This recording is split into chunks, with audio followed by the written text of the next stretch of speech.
নমস্কার প্রিয় গাইস, আজকে শুধু আপনাদের জন্য দেখুন পাকা কটকটা মিষ্টি কুমড়া দিয়ে ইলিশ মাছের তেল ঝোল। আহা হা হা হা, একেবারে দারুণ অসাধারণ খাবার। এসব খাবার যদি খান মানে কি বলবো, জিভে লেগে থাকবে সারা জীবনের স্বাদ। অসাধারণ, ইস জাস্ট জমে গেল সেই স্বাদ। বিশ্বাস করুন কি সুন্দর মিষ্টি কুমড়াটা, এত সুন্দর। সকালে কিনেছি দেখেই লাল টকটকে মনে হয়েছে যে আমি সেই খাবারটা রান্না করব আজকে। তো এই দেখুন প্রিয় মানুষ, এত স্বাদ হয়েছে সত্যি। যারা এই খাবারটা এখনও খান নাই, অবশ্যই এই সিজনে ইলিশ মাছ এবং মিষ্টি কুমড়া, ভাদ্র মাসের পাকা মিষ্টি কুমড়া দিয়ে এই খাবারটা অবশ্যই খাবেন।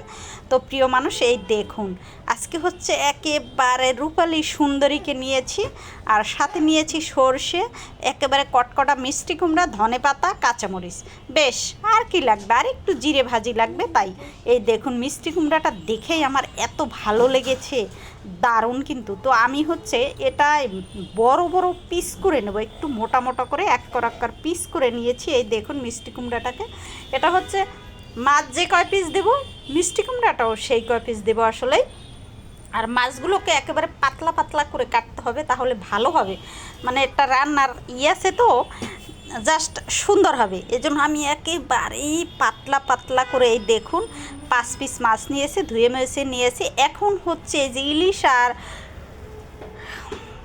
মিষ্টি কুমড়াটাকে লবণ হলুদ আর একটু সরষের তেল দিয়ে মাখিয়ে নিয়েছি।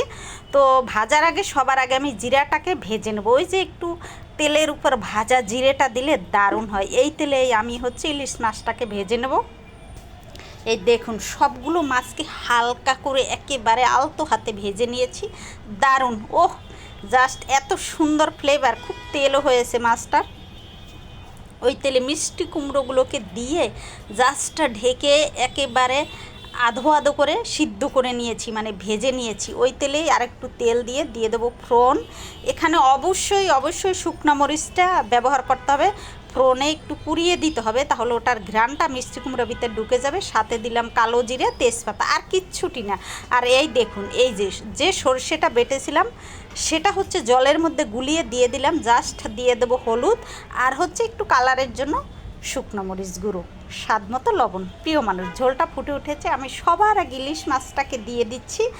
আর হচ্ছে এখন একটু ঢেকে দেবো। এই দেখুন ঢেকে তারপরে সব মিষ্টিগুলো কুমড়োকে দিয়ে দিলাম।